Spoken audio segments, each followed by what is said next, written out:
Thank you for joining us on Middle East Eye. It's our pleasure today to be speaking with the Prime Minister of Pakistan, Imran Khan.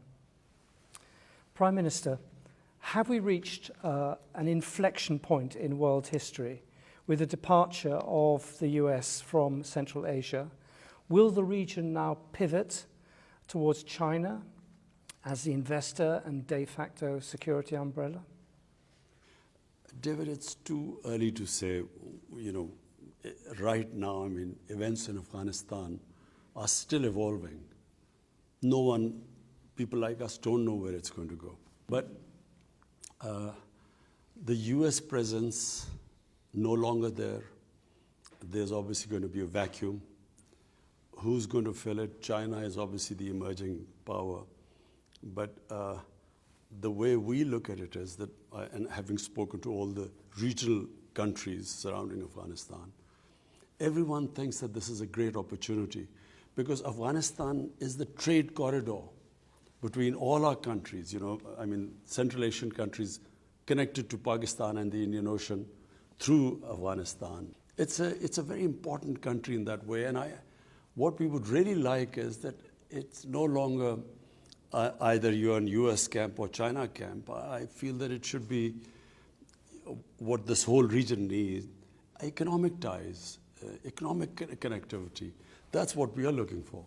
Which brings us on very quickly to the issue of sanctions, which are being talked about. Perhaps you could talk, what is your view on that? And give us a sense, as the neighbouring country knows more than anyone else, what is the situation on the ground in Afghanistan at the moment?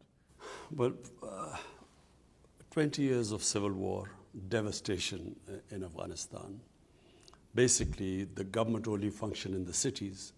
Rural areas were more or less controlled by the Taliban. So now you have a situation, Taliban have taken over. Now, I would imagine there is a lot of, when you come into power after 20 years, in our case, we came into power after 22 years, you have a lot of problem dealing with people who have given a lot of sacrifices, or different sacrifices for my party, but in their case, with blood. Now, they would want to get placement in the hierarchy of the government. And yet the government is clearly trying to get an international acceptability. So it wants an inclusive government. It talks about human rights and not allowing its soil to be used for terrorism by anyone. And I think this is where the world, it's a critical point for Afghanistan. The world must engage with Afghanistan. Because if it pushes it away, within the Taliban movement, I would imagine there would be hardliners. And so it can easily go back to the Taliban of 2000, 20 years ago. And that would be a disaster. Because 20 years of the NATO presence, $2 trillion down the drain, hundreds and thousands of people dead. And if it reverts back to that sort of crisis, chaos there, fertile ground for terrorists like ISIS, which is actually a real worry for all of us, especially for Pakistan. I think that it would be a total waste. It would be, what has the US got to show after that 20 years? So therefore, a stable Afghanistan government, which can then take on ISIS, and believe me, Taliban are the best bet to get rid of ISIS. That is the only option left. Isolating them, sanctioning them is going to, apart from anything else, apart from the chaos, it is going to be such a huge humanitarian crisis. Half the population is below the poverty line. The UN thinks that by next year, 95% of the population will go below the poverty line. Their government only depended, 75% of the government budget was foreign aid.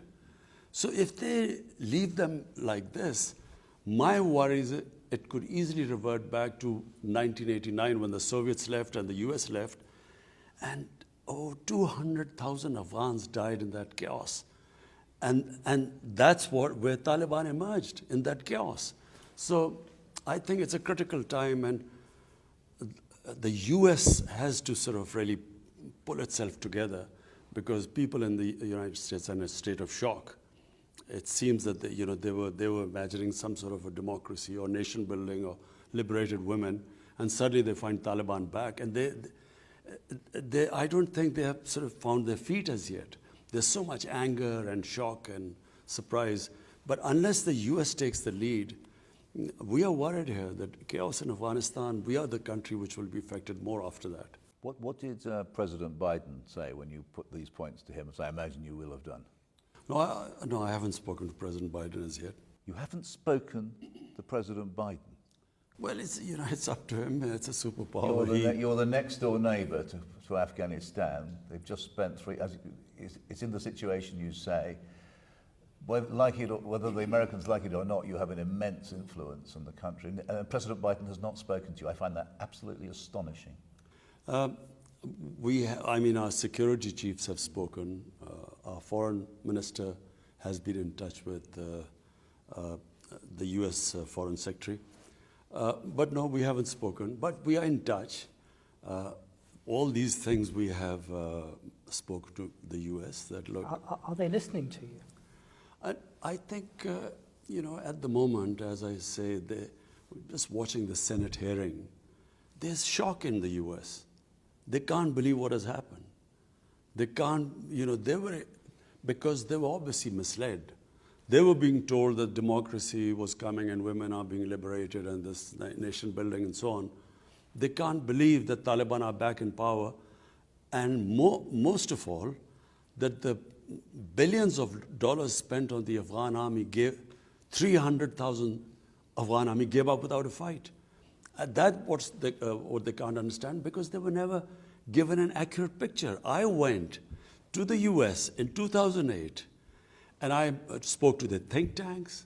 Then there was Senator Biden and Senator John Kerry and Harry Reid. I spoke to them. I said, there will be no military solution. This is a quagmire. They talked about Iraq at the time. This was a much bigger quagmire. They didn't know the history of Afghanistan. So our army chief 2 years later went, General Kiani, he said the same thing to President Obama. He said, you're going to leave a big mess. We will have to deal with it. And you will not have a military solution. But unfortunately, I think they were led by the generals. And you know what the generals always say, what they've always said, give us more troops and we'll win, and more time. How do you assess how the Taliban have behaved since gaining power? I think, David, we have been so relieved, because we expected a bloodbath. And always when there's a civil war, a puppet government backed by foreigners like Soviets, like before them the British in the 19th century. When the Soviets left, there was a bloodbath.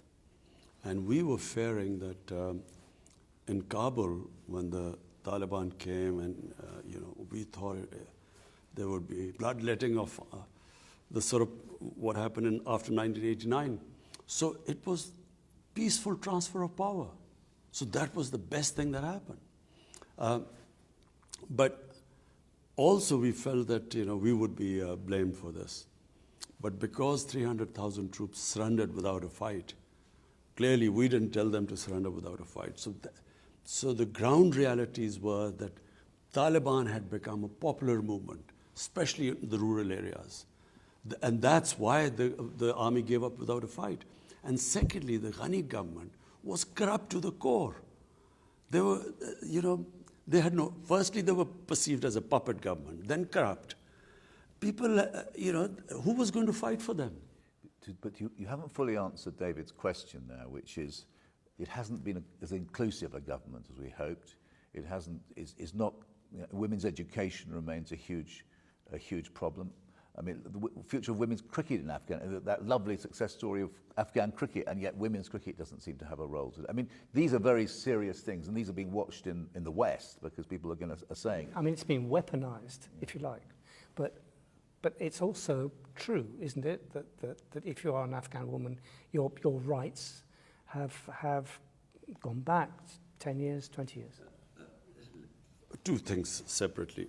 Number one, is it an inclusive government? Not right now, but Taliban have so far stated that it's a transitory government and they want to include other people. What they have stated is that they will not include anyone from the former regime of Ghani. And really, they need an inclusive government because Afghanistan is a diverse society. It has mainly Pashtun, 50%, then there's huge Tajik minority. And I have tried my best with the Tajikistan president somehow to get them together. Then there are Uzbeks there, and Uzbekistan is trying to sort of get them together. So the neighbors are interested that they all form an inclusive government, so it's a stable government. About women's, please remember, Kabul, the women always had, the culture in Kabul for women was different to the rural areas. In the rural areas, women's lives hasn't changed. This is how they lived, it's a culture. It'll probably take time to evolve. The main issues in Kabul itself. And Kabul, if you went there 50 years ago, the Kabul culture was different to the rest. Now, my contention is that rather than forcing Taliban, to do this and include so and give women, they have said that they will give women education. They have said that they will allow them to go to jobs. In the Islamic culture, I don't think they should be pushed to the point where there is clearly within the Taliban sort of the ground soldiers, who have a certain concept. You don't want to push them to a point because they don't have such clear leadership who can order them. And so I would imagine they would have problems from within. So give them time. They have made the right statements. We have no other option. What else are we going to do? If we sanction them, there's going to be the biggest humanitarian crisis in Afghanistan. Chaos there. So the best is to incentivize them to walk the talk, what they're saying, incentivize them. But if you force them, I would imagine the nature of the people is such that they will push back and they will, it will be counterproductive. Can I move on to the Pakistan Taliban, the TTP? I mean, on the flight over, I was rereading your wonderful book you wrote 7 or 8 years ago, Pakistan, in which you made the observation that once the Americans left, that was basically the cause of the instability, and then things would settle down naturally. The Americans have left, but have they settled down naturally? The TTP is a problem in Pakistan now, isn't it? It hasn't been solved by the departure of the Americans. Well, let's put it in perspective. What was TTP? TTP were Pashtuns along on the Pakistan side of the border. Just for the viewers, Taliban is a Pashtun movement. There are about 45 to 50% Pashtuns in Afghanistan. On the Pakistan side of the Durand Line, which was made by the British, are twice as many Pashtuns. But what is called the tribal area was the border area on the other side of Afghanistan. There were the Pashtun tribes, and there was actually no border. The Durand Line was never accepted. They used to move back and forth. Now we have fenced the border, but there was nothing there. Now, when the US invaded Afghanistan, they removed the Taliban. The Pashtuns on this side were completely sympathetic with the Pashtuns, not because of the religious ideology, but because of Pashtun ethnicity and nationality, which is very strong. So they turned against Pakistan. When we became an ally of the US, they called us collaborators, and they then started attacking the Pakistan state and started calling themselves Pakistani Taliban, which we hadn't had before we joined the alliance. So at one point, there were 50 different groups called themselves Taliban attacking us. There were 16,000 terrorist attacks inside Pakistan. 80,000 Pakistanis died. So as the American footprint decreased, so did this movement. The motivation went down because no longer were we collaborators. And now, clearly, we are no longer collaborators because we are not allying ourselves with with anyone which is fighting the Pashtuns. So the motivation has gone down. Now we are trying to talk to those who can be reconciled because it's from a position of strength. I always believe, all insurgencies eventually end up on the dialogue table, like the IRA, for instance. So now, from a position of strength, we want to talk to them. Because in Afghanistan, the Afghan Taliban have assured us they will not allow them to attack us from Afghanistan side, which the previous government did. RAW, which was the Indian agency aligned with the Afghan intelligence agencies, they helped them conduct attacks. One was the biggest attack against the Chinese nationals here. So now, because the Afghans Taliban won't allow them, we now have talked to them who we can reconcile and give up their arms and live as normal citizens. So that's what we're trying. And the ones who, then obviously the government will take action. But I thought the TTP had been solved as a problem, and it's re-emerged, hasn't it, since the fall of Kabul? No, the TTP was always, it had been pushed out of Pakistan. We conducted a huge operation. I've been there. I've seen it. In North Waziristan. I very much remember presenting a wreath to the 5,000 or more martyrs who fought in that terrible conflict. But you're talking to people who have slaughtered tens of thousands of Pakistanis. It must be very, very tough, that. Remember, Peter, there were about 50 different groups. Motivations of different groups were different. A lot of these TTP were because of the collateral damage. In the Pashtun culture, in the code of honor, if a family member is killed by someone, they have to take revenge. And to take revenge, they used to join the other side. And there were 480 drone attacks in our tribal areas. Imagine the collateral damage that caused. And secondly, the military operations in our tribal area. Whenever army goes into civilian areas, there's collateral damage. In my opinion, in Afghanistan, the Afghan Taliban, one of the Afghan ambassadors told me here, he said most of the Taliban in Afghanistan who became Taliban were because of the collateral damage, night raids, aerial bombardment. Exactly the same situation was here. What is your view of the American use of drones now in Afghanistan? I think it is the most insane way of fighting terrorism. How do you, doing a drone attack in a village, mud huts, and expecting that there won't be other casualties. And a lot of times the drone attacks targeted the wrong people on wrong information. As we saw immediately after the fall, that terrible event immediately after the liberation or the fall, how you carried it. Well, Peter, one of the reasons which sparked off, there were two attacks which sparked off insurgency, so-called Pakistan Taliban. One was in 2004 where they bombed some people who they thought were militants but were actually our own tribal people. And the next day they bombed the funeral where there were a lot of people gathering, and that's what sparked off anger there. Then they bombed, killed 80 people and said that they were all terrorists. They announced that they had killed 80 people. Turned out they had bombed a school and 80 children had been killed.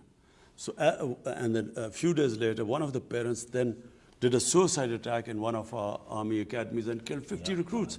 So this is how, I've been there, yeah. And this is how it just multiplied. So, the more collateral damage, the militants grew. And exactly same thing happening, night raids, humiliations, going into people's houses, not knowing their culture, and then aerial bombardment. So the Americans say to you, can we have a base in Pakistan to launch attacks on ISIS? What will you say? I think that they don't need a base here because we do not want to be part of a conflict again. Pakistan was the biggest collateral damage of Afghanistan. By joining the US, no country paid such a heavy price as us. 80,000 Pakistanis died. Our economy was devastated. $150 billion lost to the economy. It was called the most dangerous place in the world. Cricket teams refused. Investors refused to come. Our currency lost half its value by 2008. So 3.5 million people internally displaced. We suffered because of that. And then rather than being appreciation for this, a country which had nothing to do with 9/11, which paid such a heavy price, we were actually scapegoated. Even now in the Senate hearing, they talk about Pakistani safe havens. There were 480 drone attacks. I mean, they see everything. They even spotted vehicles down there. How would they not spot these safe havens? So, I thought we were very unfairly scapegoated for, what was obviously clearly a big failure in Afghanistan. What role do you expect China to play in Afghanistan, and how would you typify Pakistan's relationship with China now? David, the Pakistan-China relationship is 70 years old. And it is probably one relationship which has stood the test of time. I mean, in all our ups and downs, China stood with us. In all different, when I'm talking about these drone attacks and the terrorism in Pakistan because we joined the US, I mean, our economy, our debt in 10 years, 2000 to 2018, it went up 4 times. From the total debt accumulated till 2008. In the next 10 years, it went up 10 times. So who was the country that came to help? We were going belly up. It was China who helped us. And so therefore, our relationship in that sense, people remember, you always remember those who helped you in your difficult times. It does. Why? The Uyghurs. I mean, there's no question that you are a senior Muslim leader, global, and you have been silent about what, at the very least, is a serious suppression of a Muslim minority in a neighboring country. Why is that? You see, Peter, I find these selective pronouncements on human rights, I think it is so immoral. Now, China is one neighbor, the other neighbor is India. In Kashmir, there are 900,000 troops who've put 8 million Kashmiris in open prison.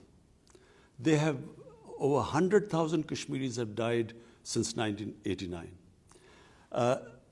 The way what they are doing in Kashmir right now, and the UN reports saying what they are doing.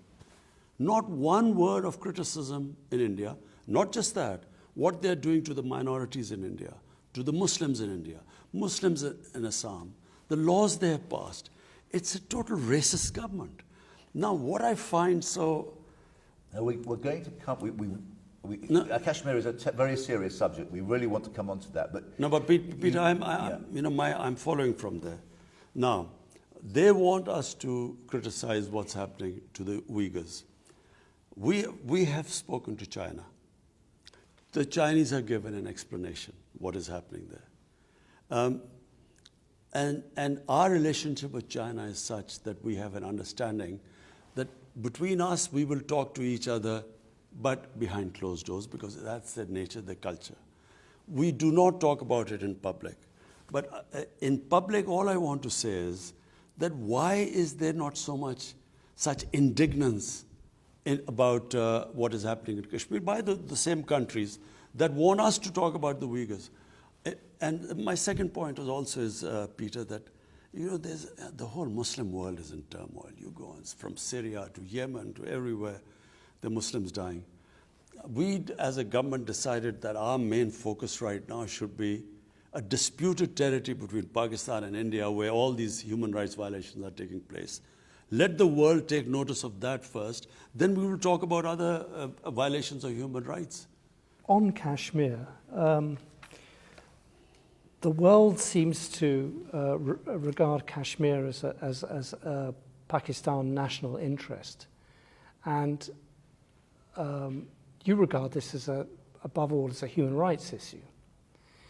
How can you separate the two agendas and get the world to focus on what's actually happening in India-controlled Kashmir? You see, David, Kashmir was a disputed territory between Pakistan and India, and this was confirmed by two United Nations Security Council resolutions, which said that the people of Kashmir will be allowed through a plebiscite under the UN auspices to decide whether they want to be part of India or Pakistan.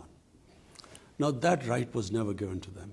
But worse, in 2019, 5th August, they had the special status until this right of self-determination was given to them. They took away the special status. And they clamped down on them by sending these 90,000 troops there. And basically, Kashmir is an open prison. Now, our problem is that we are not now talking about it as a territorial issue. We are simply talking that allow the Kashmiris, and we in Pakistan have given them the other option. They don't have to come either to Pakistan or India, just their right, democratic right, if they want to be an independent country. So this is where it is. India, clearly the ball lies in Indian court. What do they do now? They cannot indefinitely have put these people in an open prison. Because having taken this step, I don't know what they expected. They are now trying to change the demography of Kashmir by bringing settlers from outside, which was also in the constitution provision prevented this from happening, that settlers would not be allowed to settle in Kashmir. And then the Geneva Convention, it states clearly that you cannot change the demography of an occupied country. You know, until that status is clear whether they're part of India, you can't change the demography. So they're actually trying to convert them from Muslim majority to a minority. How dangerous a situation? It's been rather forgotten because so much else has been going on. But how here we have two nuclear powers at odds with each other, and there's fighting almost all the time, isn't there, at a low level? You know, how dangerous a situation is Kashmir? Peter, if you look at the flashpoints, probably the nuclear flashpoint right now in the world is Pakistan, India. Because nowhere else is there such a situation where there are two nuclear armed countries who've had 3 wars before they were nuclear armed. So we haven't had a war since then because of the deterrent. I think as a 13-year-old, you wanted to join up, didn't you, in 1960? I still remember. 65, yeah. I still remember that. But I feel that, you know, we had this little skirmish when there was a suicide bomb which went off in Kashmir. Indian soldiers were killed, and they blamed us. We kept saying that we will give us any evidence, and we will hold those responsible. We will take them, have them punished, or even give them to India. Rather than giving us evidence, they bombed us. Fortunately, there was no loss of life. So, you know, Pakistan also retaliated, again bombed somewhere, and then they shot down an Indian plane. So in that situation, I mean, I as a chief executive felt it could have gone anywhere. We immediately returned the pilot, you know, was shot down to cool down things, because once two nuclear armed countries get into the situation like we did, it can go anywhere. So I think I actually addressed the United Nations too, and told them that, look, you came into being to stop this sort of thing. There's an unresolved issue. It's your own Security Council resolution. In East Timor, the people were given the right. They passed a resolution. They were given a right to decide the destiny, plebiscite. They became independent. Why not Kashmir? And unfortunately, it's because of once, you know, if you're big enough, you have a huge market for other goods, that gives you the leverage actually to get away with, you know, which East Timor could not get away with. Can I ask you, all this seems incredibly familiar to Palestinians, what's happening to Indian-controlled Kashmir. It's almost as if Israel has given India the template, although that's probably a very crude way of putting it. But how dangerous is the liaison between Israel and India right now? I feel that, well, they are very close, you know. I mean, should we read anything into it that Narendra Modi visits Israel and then he comes back and clamps down on Kashmir and, you know, the events of 5th August 2019? Do we think that he got his instruction from there? Because that's what Israel has done.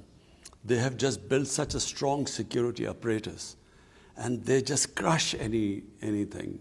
They will send people in, they will kill, assassinate, and then they have total immunity.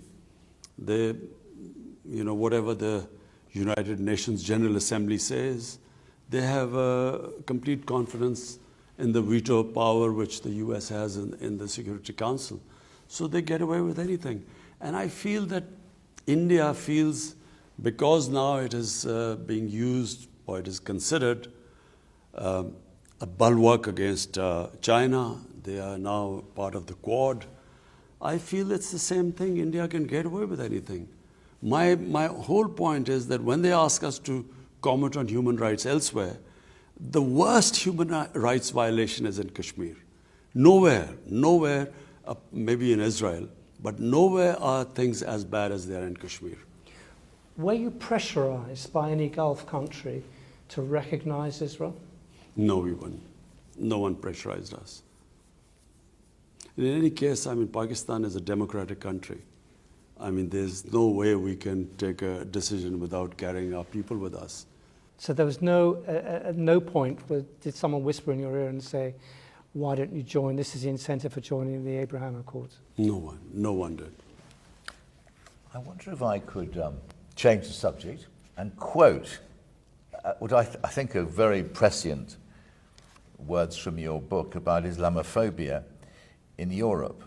The ascent of right-wing anti-immigration parties in Europe, the misleading and sometimes downright sensationalist reporting against Muslims in the right-wing Western media, France's ban on the burqa, and so on. Nothing's got any better, have it, as it has it over the last 7 years since you wrote those words? Peter, look, the problem is, and I blame the Muslim leadership for this too. So first, why did the Muslim leadership allow terrorism and Islam to be connected? What has Islam got to do with terrorism? Just now, this Indian variant of this COVID-19 came across, devastating the world. But the Indians said, look, don't call it Indian variant, call it Delta variant. Well, quite right, because why should sort of any virus be associated with any nation? Similarly, why should terrorism be associated with any religion? No religion would promote terrorism. I mean, so after 9/11, connecting Islam and terrorism, and then saying radical Islam, you know, as if there's some radical Islam which promotes terrorism. There is only one Islam, and that is of our Prophet Muhammad, peace be upon him. In Muslim communities, like every human community, they are moderates, they are radicals, they are liberals. I mean, if I first went to Britain, when I first went there were these guys called skinheads. They would beat up people who was a Paki. They would beat them up. Imagine if I looked upon the British societies through what the skinheads were doing. You can't define a religion or a human community by just concentrating on their extremes. So these people are like, we have our fanatics, like the gunman who walks into New Zealand walks and shoots down 50 worshippers. So when you say radical Islam, so for the man in the street in the West, how is he going to distinguish between a moderate Muslim or radical Muslim? How does he distinguish? So all Muslims become a target. This is what Islamophobia is. After 9/11, any incident happened, because I would spend more time in Britain because my children were young there, so I would go and see them. And it was like people would pray when some terrorist attack took place. Immediately the Muslims would pray, I hope it's not a Muslim, because everyone got branded. After 9/11, I never forget, this journalist called me up and he said, aren't you ashamed of being a Muslim? 1.3 billion people responsible for 19 fanatics or terrorists. I think I'm right in saying that was Martin Bashir who rang you up. Yes, not the best of the journalists, but he called me up. I was so shocked by it. So this is the problem, what has happened. What is Islamophobia? People do not realize radical Islam, moderate Islam. I mean, in the Western, how does a man in the street? So all Muslims then, and especially anyone who has a sort of symbol of Muslimness, like wearing a head cover or a beard, although by the way, beards have become quite fashionable now. I hear everyone trendy wears a beard now. But so they became targets and they got insulted. I'm not talking about people who got beaten up or, killed. I'm talking about normal people being abused in the streets in the Western countries just because they look Muslim. So I think it was very unfair. We Muslim leaders should have talked about it, de-linked Islam and terrorism. And secondly, there's this other thing which started with Salman Rushdie. People in the West do not treat religion like we do. They cannot understand the love, respect, reverence we have for our holy prophet, peace be upon him. People love him more than anything. Respect and love for him is paramount in our religion. I know how, religion is treated in the Western countries. When I went, there was this Monty Python's flying circus about Jesus Christ, life of Brian, and I was so shocked. I had never seen anything like that. But people in the West would say that is a difference between the Muslim world. I've heard them say, and the West, i.e. the West supports free speech and Muslims don't. And But Peter, that's what I'm trying to say. So I know the difference. I know how the West treats religion. But I also know how they live their religion and the place of the Holy Prophet. They can't understand it because of their view. So it was up to us to make them understand that, look, you can write, there's so many interpretations of the life of the Prophet, Western interpretations, no one comments on it, but don't ridiculous him, don't mock him, don't insult him, which is what Salman Rushdie did, and the West didn't realize. But what he said was the most insulting thing for Muslims. It was the most, it is the most degrading thing to the things he said about our Prophet.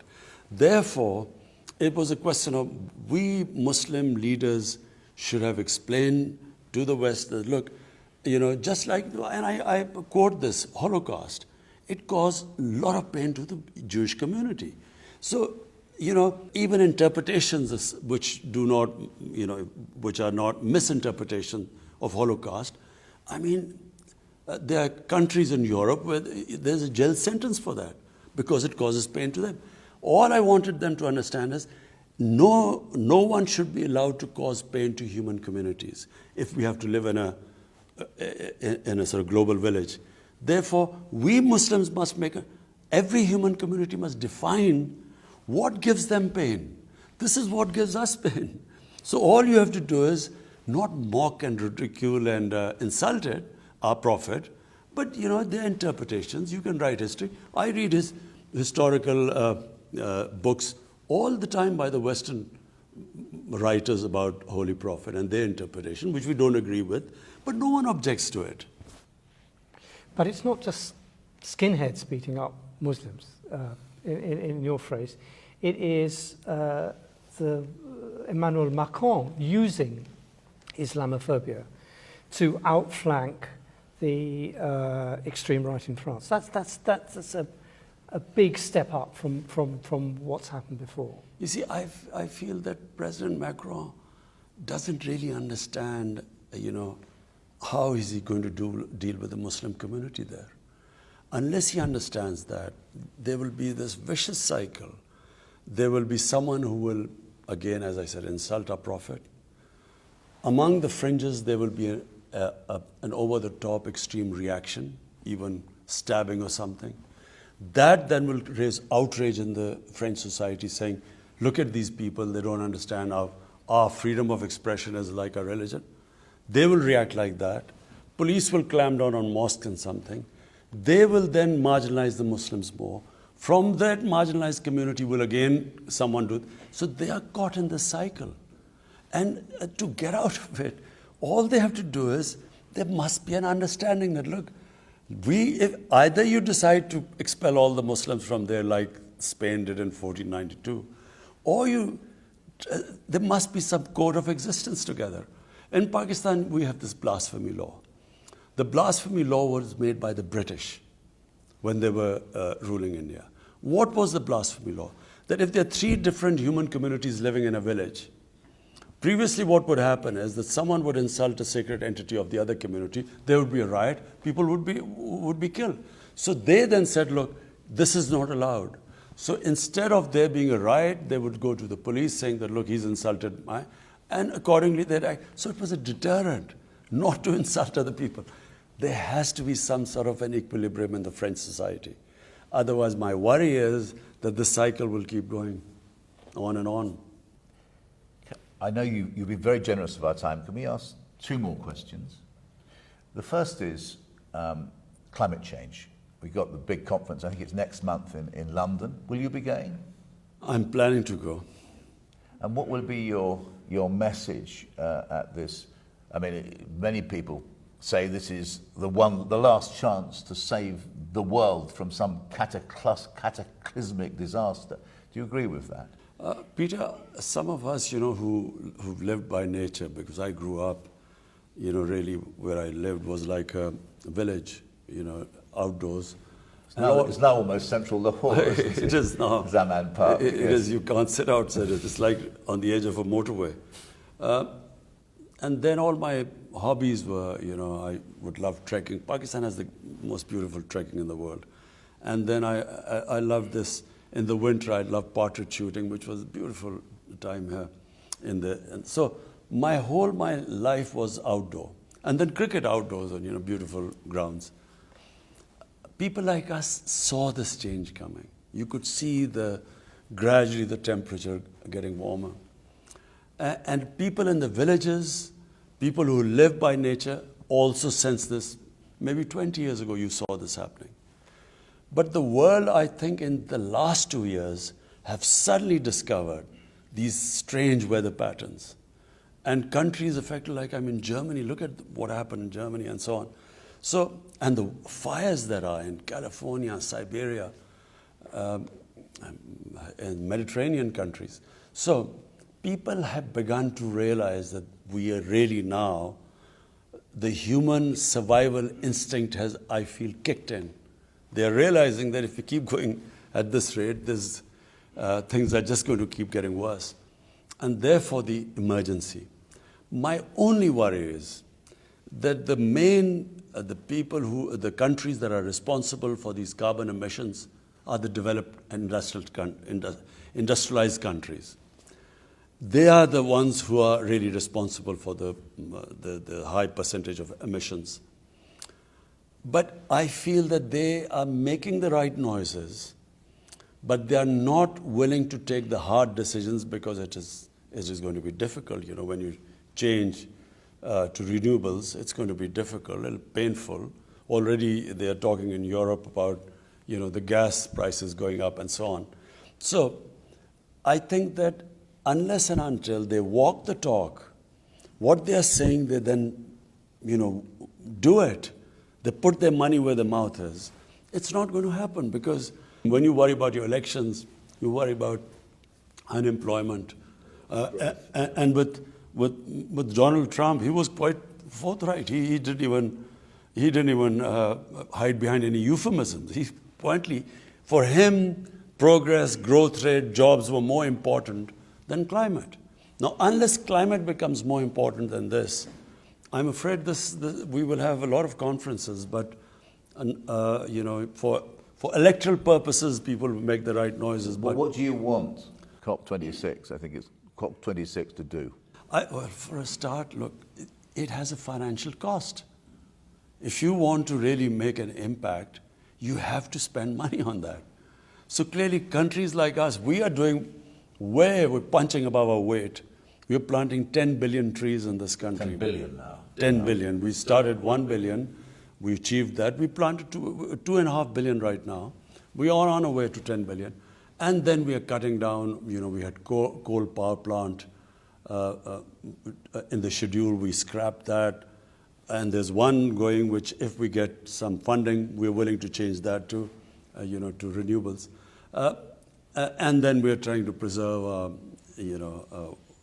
we're making different ways of preserving, our water supplies and increasing our oxygen, cleaning our rivers. Whatever we do, unless the richer industrialist countries, unless they take steps, I'm afraid, we don't, our contribution to emissions are negligible, about less than 1%. To move on, finally, apparently you used to be a cricketer. England, the ECB cancelled a 5-day tour of Pakistan against the advice of the British High Commissioner, apparently.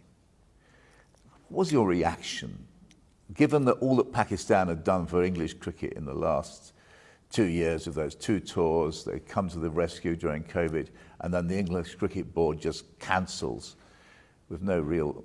what did you make of that? What message did that send? Well, I've seen the evolution of Pakistan-England cricket ties over the years and with the other countries. I think that there is this, still this feeling in England that they do a great favor to play with countries like Pakistan. One of the reasons is that obviously the money is a big player now for the players as well as for the cricket boards. Indian cricket board now is the richest cricket board in the world. The money lies in India. So India basically now controls world cricket. I mean, they do whatever they say go. No one would dare do that to India because they know that the sums involved, India can sort of produce much more money. So therefore, I felt that I think England let itself down. I didn't criticize, I didn't say anything. But I think England let themselves down because I expected a bit more from England. I did not expect them, just unilaterally without even consulting anyone. And of course, the biggest worry of protection of the foreign teams is for us. Imagine if something happens in Pakistan to a team, we are responsible. And we have one of the best intelligence agencies in the world. So I checked thoroughly. We had completely secured everything. I mean, even the New Zealanders, they got scared and they left. But in the end, I didn't really comment on it. I think the teams let themselves down. I think New Zealand let itself down by just from the stadium cancelling a tour on something which we know was a fake news which was initiated by some Indian through Singapore. We know that. And, they got worried and they left. And then England, without even consulting anyone, they left. I think England let themselves down. And let Pakistan down too, because it's very important, isn't it, that after the terrible events a decade ago with the Sri Lankan team, that you've had this long period of coming back to world cricket, and then suddenly at the very last minute for England to turn their back on you, it was a kick in the teeth.